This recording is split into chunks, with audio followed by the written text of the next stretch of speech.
Welcome to our channel. నమస్కారం.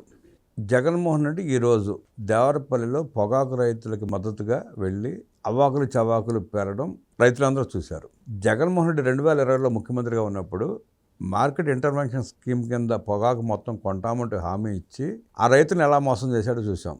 తన 5 ఏళ్ల పరిపాలనా కాలంలో రైతులను నిండా ముంచి నిలువున ముంచి వారికి ద్రోహం చేసి ఇవాళ నేను న్యాయం చేశాను అంటూ అబద్ధాలు చెప్పడాన్ని రైతులంతా తీవ్రంగా వ్యతిరేకిస్తున్నారు. ఆ పొగాకు రైతుల దగ్గరికి వెళ్ళిన సందర్భంగా అక్కడ రైతులు లేకపోగా అక్కడ రప్ప అంటూ వైఎస్ఆర్ కాంగ్రెస్ పార్టీ కార్యకర్తల అరాచకాలకి చిరు వ్యాపారస్తులు చాలా మంది బలి అయిపోయారు. ఈరోజు చిరు హోటల్స్లో టిఫిన్లు చేసి టీలు తాగి ధ్వంసం చేసి బడ్డీ కోట్లలో సోడాలు తాగి సిగరెట్లు తీసుకుని అరాచకాలు సృష్టించి ఎగ్గొట్టి పారిపోయిన పరిస్థితి. జగన్మోహన్ రెడ్డి రైతులను మోసం చేస్తే వైఎస్ఆర్ కాంగ్రెస్ పార్టీ కార్యకర్తలు చిరు వ్యాపారాలని రోడ్డుకి లాగి రోడ్డు మీద నుంచోబెట్టారు. జగన్మోహన్ రెడ్డి పరిపాలనా కాలంలో ఏం జరిగింది, కూటమి ప్రభుత్వం వచ్చిన తర్వాత పొగాకు రైతులకు ఏం చేశారు, గతంలో ఏ ప్రభుత్వంలో పొగాకు రైతులకు న్యాయం జరిగింది అనేక విషయాలు తెలుసుకుని ప్రయత్నం చేద్దాం. విశ్లేషించడానికి మనతో పడుతున్నారు టీడీపీ సీనియర్ నాయకులు కంచర్ల విజయభాస్కర్ గారు. వారిని మనం విశేషాలు తెలుసుకుందాం.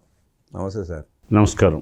జగన్మోహన్ రెడ్డి రైతులకి చేసింది ఏమీ లేదు, కానీ వాళ్ళని వెన్నుపోటు పొడుస్తూ వచ్చాడు. ఇవాళ కూడా అదే ప్రయత్నం చేస్తున్నాడు. కూటమి ప్రభుత్వం వచ్చినాక రైతులకు ఎలా సేవ చేస్తూ ఉందో, వారిని ఎలా ఆదుకుందో మనం చూస్తూనే ఉన్నాం. జగన్మోహన్ ముఖ్యమంత్రిగా ఉన్నప్పుడు ధాన్యం కొన్న సంవత్సరం కూడా డబ్బులు రాని పరిస్థితి మనం చూసాం. ఆ డబ్బులు ఇచ్చే సమయంలో కూడా కటింగ్లు, సంచుల డబ్బులని, తడి పొడని రకరకాల కోతలతో మద్దతు కంటే కూడా దారుణంగా ఇచ్చారు, అనేక ఇబ్బందులు గురి చేసి. ఇవాళ కూటమి ప్రభుత్వం వచ్చిన తర్వాత ధాన్యం కొన్న 24 గంటలు వారి బ్యాంక్ ఖాతాలో డైరెక్ట్గా డబ్బులు పడతా ఉన్నాయి. పొగాకుది కూడా అదే పరిస్థితి. 19 ముందు చంద్రబాబు నాయుడు గారు మార్కెట్ ఇంటర్వెన్షన్ స్కీమ్ పెట్టి ఆ రైతులను ఆదుకున్నారు. మళ్ళీ ఇప్పుడు కూడా ఆయన ఆదుకుంటున్నారు. మధ్యలో వచ్చిన జగన్మోహన్ రెడ్డి మాటల గారిడీ తప్ప ఒక్క సహాయం చేసింది లేదు. పైగా మార్కెట్ ఇంటర్వెన్షన్ స్కీమ్ కింద 300 కోట్ల రూపాయలు కేటాయిస్తానని చెప్పి మోసం చేశాడు ఆయన. ఒక్క పైసా ఎవరికి ఇవ్వాల. మళ్ళీ ఇవాళ అదే పొగాకు రైతుల దగ్గరికి వెళ్ళి అబద్ధాలు చెబుతున్నాడు. ప్రభుత్వం స్పష్టంగా ప్రకటించింది మొన్న, ఇప్పుడు 3 సార్లు ప్రకటించింది. బర్లీ పొగాకు కొంటాం, లో గ్రేడ్ కొంటాం, మిడిల్ గ్రేడ్ కొంటాం, హై గ్రేడ్ కొంటాం అని స్పష్టం చేసిన తర్వాత కూడా వడ్డీ లేని రుణాలు 50,000 రూపాయలు చొప్పున ఇస్తామని చెప్పిన తర్వాత కూడా ఇవాళకి అవే అవాకులు చవాకులు మోసాలు. జగన్ వ్యవహార శైలిని నాడు నేడు పొగాకు రైతుల పరిస్థితిని ఎట్లా చూస్తారు, ఎట్లా విశ్లేషిస్తారు? ఇప్పుడు మీరే చెప్పేశారు మొత్తం. జగన్మోహన్ రెడ్డి 5 ఏళ్ల కాలంలో రైతులు నిలువున ముంచాడని చెప్పి రైతులోకం నిన్న అంత పెద్ద తీర్పు ఇచ్చింది వ్యతిరేకంగా. పైగా ముఖ్యమంత్రి పదవి నుంచే దించడం కాకుండా ప్రతిపక్ష స్థానాన్ని కూడా నొచ్చుకోకుండా చేసింది ఆయన. అదొక్కటి చాలు. గ్రామీణ ప్రజానీకం ఎవరైతే వ్యవసాయం మీద ఆధారపడి ఉంటారో వారి ఓట్లే కదా గ్రామాల్లో ఎక్కువగా ఉండేది. మరి వ్యవసాయదారులు అంటే ఎవరు? ఒక కులం కాదు, అన్ని కులాలు ఉన్నాయి. 100కు పైగా కులాలు వ్యవసాయం చేస్తూ ఉన్నాయి. అందరూ వ్యవసాయం చేసేవాళ్ళు. అందరూ ఆయన తీవ్రంగా వ్యతిరేకించారు. ఆయన కాలంలో రైతులను నిలువున ముంచాడు అని చెప్పి. ఇప్పుడు ఏంటంటే ఆయన ఎప్పుడు ఎత్తుగడలు రాజకీయాలు. అందువల్ల ఈరోజు దేవరపల్లి, పశ్చిమ గోదావరి జిల్లా దేవరపల్లి నేషనల్ హైవే మీద ఉంటుంది, అక్కడికి పోయాడు. మళ్ళా కందుకూరు కూడా పోతాడంట, ప్రకాశం జిల్లా కందుకూరు. మరి ఈ 2 వేలం కేంద్రాలు ఎందుకు సందర్శిస్తున్నా అంటే ఆయన ఎప్పుడు కూడా ముందు ఈ కూటమి వాళ్ళ మూమెంట్ చూసుకుంటాడు. వీళ్ళు ఏమేం చర్యలు తీసుకుంటున్నారో చూసుకొని రేపో మాపో ఇప్పుడు నిర్మలా సీతారామన్ గారిని కలుస్తారు. వీళ్ళు కూటమి మంత్రులు పోయి 3 మంత్రులు ఆ మధ్య కలిసి వచ్చారు.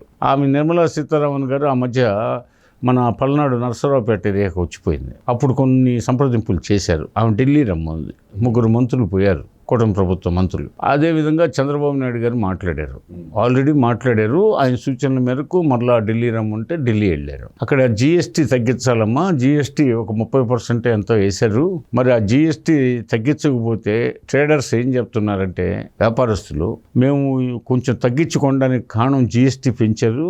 మరి ఆర్థిక శాఖ మంత్రితో సంప్రదించి ఆ జిఎస్టీ కానీ తగ్గిస్తే మేము మీకు లాస్ట్ ఇయర్ కూటమి ప్రభుత్వంలో అద్భుతంగా కొన్నాం కదా, మీరంతా సంతోషంగా ఉన్నారు కదా, కూటమి ప్రభుత్వం అధికారంలోకి వచ్చిన తర్వాత 2024లో బ్రహ్మాండం కొన్నాం, 2025లో కూడా బాగా కొన్నాము, అదేవిధంగా ఇప్పుడు మరలా కొనడానికి మేము సిద్ధమేను.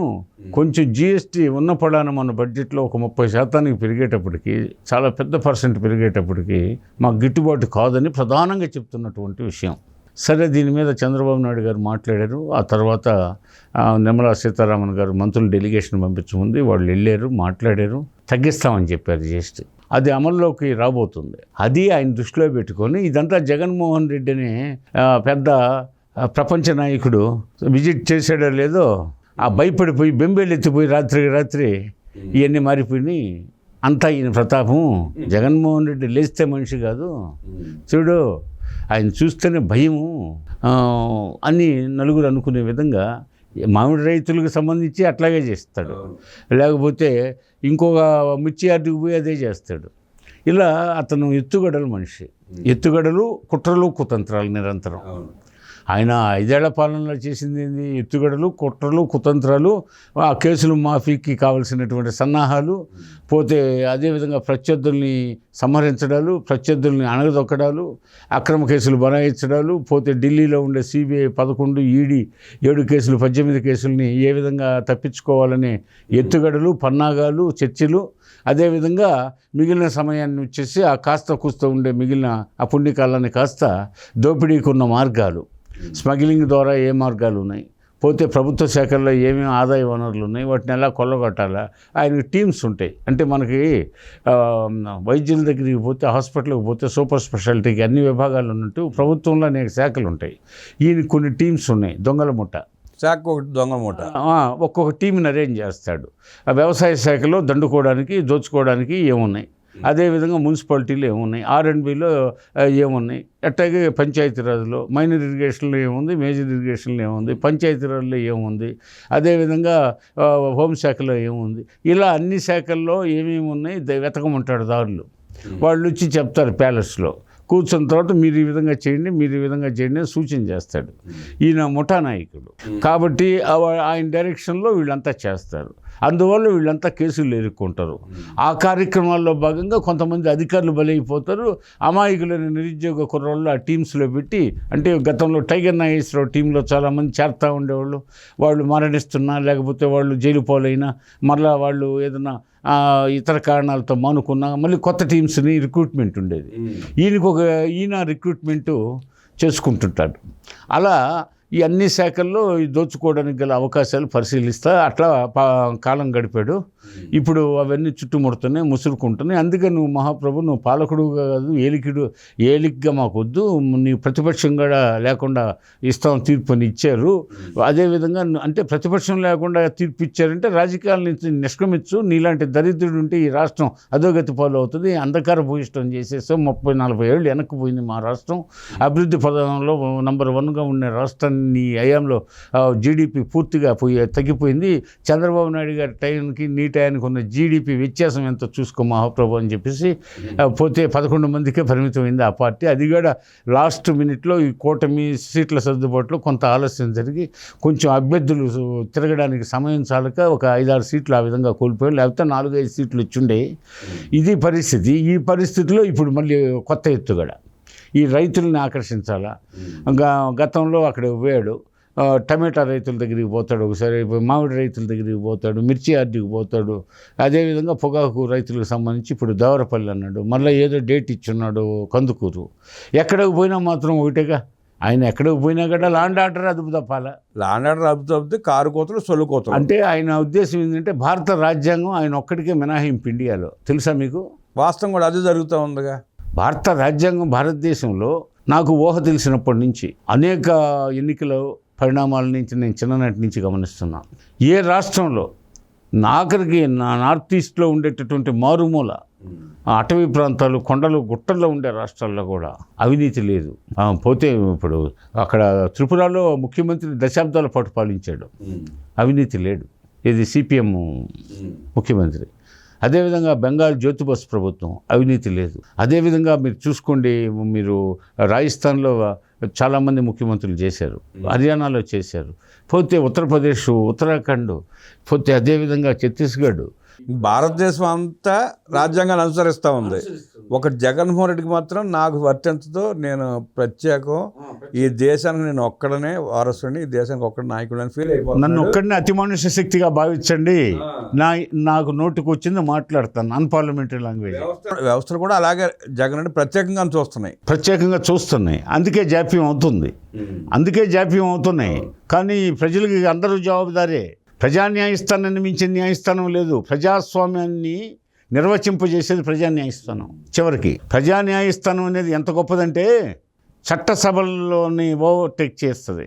అదేవిధంగా న్యాయస్థానాలను ఓవర్టేక్ చేస్తుంది. ప్రజా న్యాయస్థానంలో గుసగుసలే, ప్రజా న్యాయస్థానంలో చర్చలే చివరికి న్యాయస్థానాలు తలుపు తడతాయి, శాసన వ్యవస్థల తలుపులు తడతాయి. ఆ విషయాన్ని అదే మీడియాని తలుపు తడతాయి. కాబట్టి అందరూ ఒళ్ళు దగ్గర పెట్టుకొని న్యాయస్థానాలు కానీ, శాసన వ్యవస్థలు కానీ, మీడియా కానీ అందరూ ప్రజా న్యాయస్థానం దెబ్బకి తలొగ్గాల్సిందే. మరి ఈ పరిస్థితిలో ఇతనేమనుకుంటాడంటే, నేను అతి మనుష్య శక్తిని, ఈ రాజ్యాంగం నా వరకు పట్టదు, మిగతా వాళ్ళకు వర్తిస్తుంది, నా ఇష్ట రాజ్యంగా ప్రవర్తిస్తాను, ఏదన్నా మాట్లాడితే కక్ష సాధింపని నేను గగ్గోలు పెడతాను, నేను ఒక ప్రత్యేక అంశతో ప్రత్యేకంగా అవతరించబడ్డాను, నేను ఒక కారణ జన్ముడినన్న రీతిలో ఆయన వ్యవహార శైలి నడుస్తుంది. ఇప్పుడు వేలం కేంద్రం దగ్గర కూడా ఈయన ఆ రైతులకు చేసిన న్యాయం వేయలేకపోగా అక్కడ ఉన్న బేళ్లను కూడా నాశనం చేశారు. మళ్ళీ బేళ్లను కూడా తొక్కారు. కందుకూరు కూడా అదే పరిస్థితి. గతంలో కందుకూరులో ఆ విధంగా బేళ్లన్నీ తొక్కితే అసలే ఇవన్నీ ఈ మధ్య వడగాలులకి, ఆ ఎండల తీవ్రతకి బాగా పెళుసుగా తేలిని. వీళ్ళు పైకి ఎక్కి చిందులు అయ్యడంతో, నాట్యాలు చేయడంతో, డిస్కో డ్యాన్సులు చేయడంతో పొడి అయిపోతుంది. అది దేనికి పనికిరాదు. అట్లా ఒక నష్టం ఈయన పోయిన కాడ. అసలు పొగాకు రైతులు జగన్మోహన్ రెడ్డి మాటలో సొల్లు కొత్తలు వినే అవకాశం ఉందంటారా? వినరు. ఎందుకంటే ఇప్పుడు తాజాగా ఈ యొక్క మార్కెట్ సంక్షోభాన్ని దృష్టిలో పెట్టుకుని కూటమి ప్రభుత్వం లో గ్రేడ్ పొగాకు 10 రూపాయలు ప్రోత్సాహకంగా ప్రకటించింది. 10 రూపాయలు అంటే చిన్న విషయం కాదు. కేజీకి 10 రూపాయలు అంటే కింటాకి ఎంత? 1000 రూపాయలు. రీజనబుల్ రేట్ అంటే లో గ్రేడ్కి. సరే, అదేవిధంగా 45,000 బ్యాన్నీలకి, రాష్ట్రంలో 45,000 బ్యాన్నీలకి పాత రుణాలు మారిటోరియం విధిస్తూ, పాత రుణాలు పొగాకు పరంగా తీసుకున్న క్రాప్ లోన్లోనే బ్యాంకుల్లో వాటికి మారిటోరియం విధిస్తూ కొంతకాలం పాటు, అంటే ఇప్పుడు ప్రస్తుతం ఊపిరాడడానికి, ఆర్థిక భారం నుంచి వాళ్ళు శ్వాస పీల్చుకోవడానికి ప్రస్తుతానికి బ్యాంకర్స్ వసూలు చేయకుండా, డిమాండ్ చేయకుండా రుణం తిరిగి చెల్లించమని వాటిని అట్లా పెట్టి తిరిగి వాళ్ళకి 50,000 రూపాయల రుణాలు ఇవ్వమంది. వడ్డీ లేని రుణాలు 2 సంవత్సరాలు ఇవ్వమంది. ఆ విధంగా ఈ సంవత్సరం, వచ్చే సంవత్సరం కూడా ఇవ్వమన్నారు. రాబోయే సంవత్సరానికి కూడా మద్దతు ధర కూడా ప్రకటించింది, కొంటున్నారుగా. మద్దతు ధర కూడా ప్రకటించింది. పోతే ఇప్పుడు ఏంటంటే, ఇంకా రైతులు అడిగేది ఏంటంటే, సరే మొత్తం మాకు పొగాకు క్యూరింగ్ చేయడానికి బొగ్గు సరఫరాగా లేదు, కట్టెలు కొనాల్సి వస్తుంది, కట్టెల ధర విపరీతంగా ఉంది, కట్టెలు కొట్టే వాళ్ళకి విపరీతంగా కూలి ఇవ్వాలా, మళ్ళీ ఆ కట్టె యజమానికి ఇవ్వాలా, వాటి ట్రాన్స్పోర్ట్కి ఖర్చు అవుతుంది, టన్నుకి కొన్ని వేల రూపాయలు మేము 6,000, 5,000 చెల్లించి తేవాల్సి వస్తుంది. పొగాకు క్యూరింగ్ చేసే అతనికి 2 మాసాలు వ్యవధి పడుతుంది, 2.5 మాసం వ్యవధి ఈ పొగాకు క్యూరింగ్ అంటే పొగాకుని తగినంత ఉష్ణోగ్రతలో కాల్చి ఆ ఉష్ణోగ్రతను డౌన్ చేసి తిరిగి వాటిని పందిళ్ళ కింద చల్లారి పెట్టడానికి చేసే ప్రక్రియ ఇదంతా ప్రధాన భాగం క్యూరింగ్ చేసే అతనికి ఉంటుంది. పొగాకు క్యూరింగ్ చేసే అతనికి బ్యాడ్నీలో ఈ కట్టెలు పెద్ద పొయ్యి ఉంటుంది, ఆ పొయ్యిలో ఈ కట్టెలు వేసి తగిన ఉష్ణోగ్రత పెంచుకుంటూ క్రమేణా మళ్ళీ డౌన్ చేసుకుంటూ రావడం. తర్వాత అక్కడ బ్యాడ్నీలో కొంత చల్లారిన తర్వాత వాటిని బయటికి తీసుకొచ్చి గాలి తగిలేటట్టుగా పందిళ్ళు వేసి ఆ పందిళ్ళలో మళ్ళీ ఎండకి అయితే కలర్ మారే అవకాశం ఉంది. ఇలా చేస్తారు. తర్వాత మళ్ళా ఇంకో ప్లేస్లో ఇంకొక నీడలో ఆ పొగాకు గ్రేడ్ చేస్తారు. ఆ గ్రేడింగ్కి ఖర్చు అవుతుంది. అదేవిధంగా పొగాకు సాగుకు సంబంధించి 20,000 నుంచి 30,000 రూపాయలు ఆయా ప్రాంతాల్లో, చాలా ప్రాంతాలు 20,000-30,000 కౌలు చెల్లిస్తున్నారు. ఎకరాకి కౌలు 1,000 రూపాయలు, అది 20,000 నుంచి 30,000 చెల్లిస్తున్నారు. అదేవిధంగా కౌలు చెల్లించడమే కాకుండా దానికి sulphate of potash, muriate of potash, అదేవిధంగా DAP, తగినంత ఎరువులు సత్వ కోసం, అదేవిధంగా క్రిమి సంహారక మందులు వాడకానికి, ఆరుతళ్ళు కట్టడానికి, పోతే కలుపు తీయడానికి, అదేవిధంగా రాజమండ్రిలో పెంచే నారుమళ్ళు శ్రేష్టం అనే ఒక నానుడి ఉంది. అందుకని most of the people are going to Rajahmundry neighbouring areas for ఈ నారుమళ్ళు కోసం. అక్కడ ధరలు మళ్ళీ వాటిలో కొన్ని చనిపోతుంటే ఆ పడి మొక్కలు వేయడానికి ఈ విధంగా అనేకసార్లు రాజమండ్రి పరిసర ప్రాంతాలు సందర్శించాలి. టోటల్గా ఎకరా కొన్ని లక్షల రూపాయలు ఖర్చు అవుతుంది. ఇది బ్యార్నీ కౌలు ఒక్కో సంవత్సరం సంవత్సరం మారుతుంటుంది. ఒక్కో సంవత్సరం 1.5 లక్షలకు వస్తుంది, ఒక సంవత్సరం 2 లక్షలు పెట్టాలి. బ్యార్నీకి 2 లక్షల పైన కూడా పెడుతున్నారు. అట్టాగే కౌలుకి 20-30 వేల రూపాయలు చెల్లించాల్సి వస్తుంది ఎకరాకి. ఖర్చులు తడిసి మోపుడు అవుతున్నాయి. కాబట్టి రైతులు నిజంగా కష్టాల్లో ఉన్నారు.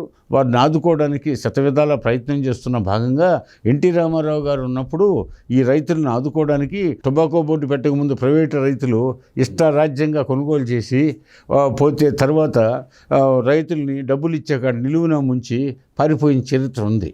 అందువల్ల ఈ రైతుల డబ్బు ఎగ్గొట్టే వాళ్ళ బారి నుంచి కాపాడడానికి పొగాకు బోర్డు ఉద్భవించింది. ఆ తర్వాత ఎన్టీ రామారావు గారి టైంలో 84లో రాష్ట్ర పొగాకు రైతుల సహకార సమైక్యని, ఉత్పత్తిదారుల సహకార సమైక్యని 84లో ప్రవేశపెట్టారు. ఆ విధంగా ఆ సమైక్య ద్వారా బెజవాడ సరబాయి లాంటి వాళ్ళని ఆ సమైక్య చైర్మన్గా నియమించారు. అట్లాగే చుంచు శేషయ్య లాంటి వాళ్ళని, ఇలాంటి వాళ్ళందరినీ నియమించి ఆ యొక్క పొగాకు కొనుగోలు చేయడం జరిగింది.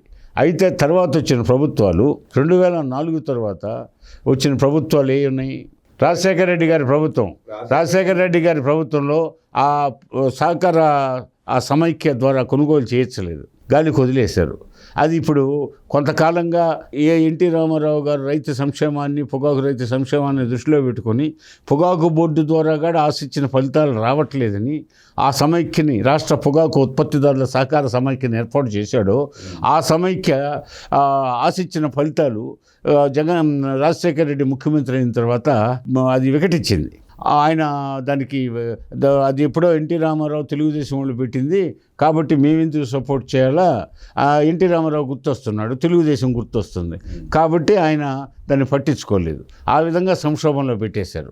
ఆ తర్వాత వచ్చిన జగన్మోహన్ రెడ్డి ప్రభుత్వం పట్టించుకోలేదు. ఈయన మార్కెఫెడ్ ద్వారా 300 కోట్లు ఇప్పించి కొంటానన్నాడు. అది అతిగతి లేకుండా పోయింది. ప్రకటనలుగా పరిమితమైంది. ముందు ఆయన పేపర్లకే పరిమితమైంది. పోతే తర్వాత మరలా ఇప్పుడు చంద్రబాబు నాయుడు గారి ప్రభుత్వం అదే ఇప్పుడు మరలా ఈరోజు కేంద్రంతో నిర్మలా సీతారామన్తో నిత్యం సంప్రదింపులు జరుగుతున్నాయి. కూటమి ప్రభుత్వం ఇప్పుడు అది జిఎస్టీ తగ్గిస్తే వీళ్ళు ట్రేడర్స్ ఎక్కువ రేటు పెంచి రైతులకి బిఫోర్ లాస్ట్ ఇయర్ లాగా కొనుగోలు చేస్తామని మాట ఇచ్చారు. కొనుగోలు మొదలు పెట్టారండి, ఆల్రెడీ మొదలైన. ఈ నేపథ్యంలో మళ్ళీ 10 రూపాయలు లో గ్రేడ్ పొగాకు ఇస్తున్నారు.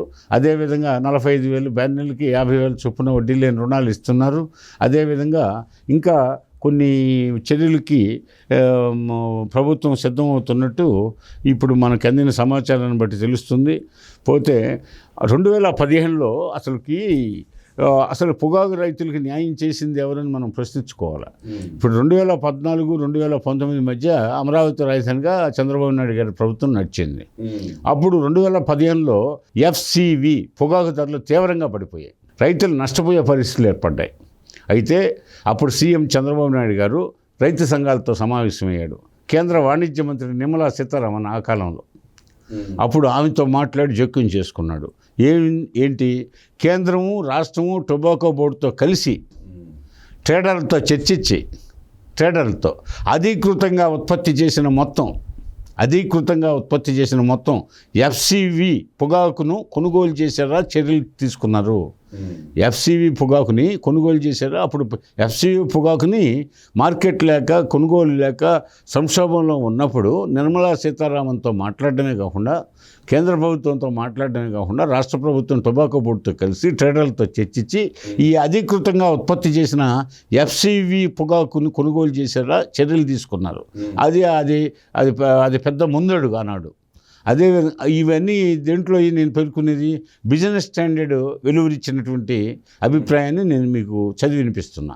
అదేవిధంగా రెండవ విషయం press information bureau of India Delhi వారు ఏమన్నారు, రైతులకు నష్టాలు తగ్గేలా ధరలపై కొనుగోళ్లపై ప్రత్యేక సమీక్షలు కూడా నాటి కేంద్ర ప్రభుత్వంలో జరిగాయని చెప్పేసి వాళ్ళు కథనం ప్రచురించారు. అదేవిధంగా జగన్మోహన్ రెడ్డి ప్రభుత్వం బిజినెస్ స్టాండర్డ్ అని అది పెద్ద ప్రత్యేకంగా చాలా పాపులర్ ఇది బిజినెస్ స్టాండర్డ్. వాళ్ళు ఏమన్నారు, జగన్ ప్రభుత్వం 2020లో మార్కెట్ ఇంటర్వెన్షన్ ద్వారా మీరు కూడా మొదట్లో ఉపోద్ఘాతంలో పేర్కొన్నారు. మార్కెట్ ఇంటర్వెన్షన్ ద్వారా పలు పంటలను ఎంఎస్పి వద్ద కొనుగోలు చేస్తామని ప్రకటించింది. కానీ ఆచరణలో వికటించింది. ఆచరణలో ప్రకటనలుగా సరిపోయింది. అంటే ఉత్తర కుమార్ ప్రగల్భాలు ఆనాడు జగన్మోహన్ రెడ్డి ప్రభుత్వం పేర్కొందనే అర్థంలో బిజినెస్ స్టాండర్డ్ అనే ప్రముఖ పాత్రికేయ సంస్థ పేర్కొంది. అదేవిధంగా ఇండియన్ ఎక్స్ప్రెస్ ఏముంది, 2024 తర్వాత అంటే మళ్ళీ చంద్రబాబు ప్రభుత్వం వచ్చిన తర్వాత హెచ్డి బర్లీ పొగాకు ఉంది. అంటే వర్జీనియా పొగాకు ఒక రకం సిగరెట్లకు వాడేది, అట్లాగే ఇతర ఉత్పత్తులు పొగాకు ఉత్పత్తులకి బర్లీ పొగాకు వాడతారు, వర్జీనియా పొగాకు వాడతారు. పోతే 2024 తర్వాత మళ్ళా చంద్రబాబు ప్రభుత్వం కూటమి ప్రభుత్వం ఏర్పడిన తర్వాత హెచ్డి బర్లీ పొగాకు ధరలు పడిపోయాయి. అప్పుడు చంద్రబాబు గారి ప్రభుత్వం ఏం చేసింది, కొనుగోలు కేంద్రాలు ఏర్పాటు చేసింది. ప్రభుత్వం కొనుగోలు కేంద్రాలు ఏర్పాటు చేసింది.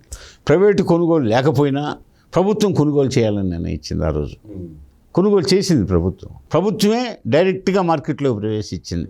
అట్లాగే కేంద్రాన్ని కలిసి 150 కోట్ల సహాయం కోరి బర్లీ టొబాకో బోర్డు పరిధిలో తీసుకురావాలని కూడా ప్రతిపాదించింది. టొబాకో బోర్డు పరిధిలో వర్జీనియా టొబాకో ఉంది, బర్లీ పొగాకు లేదు.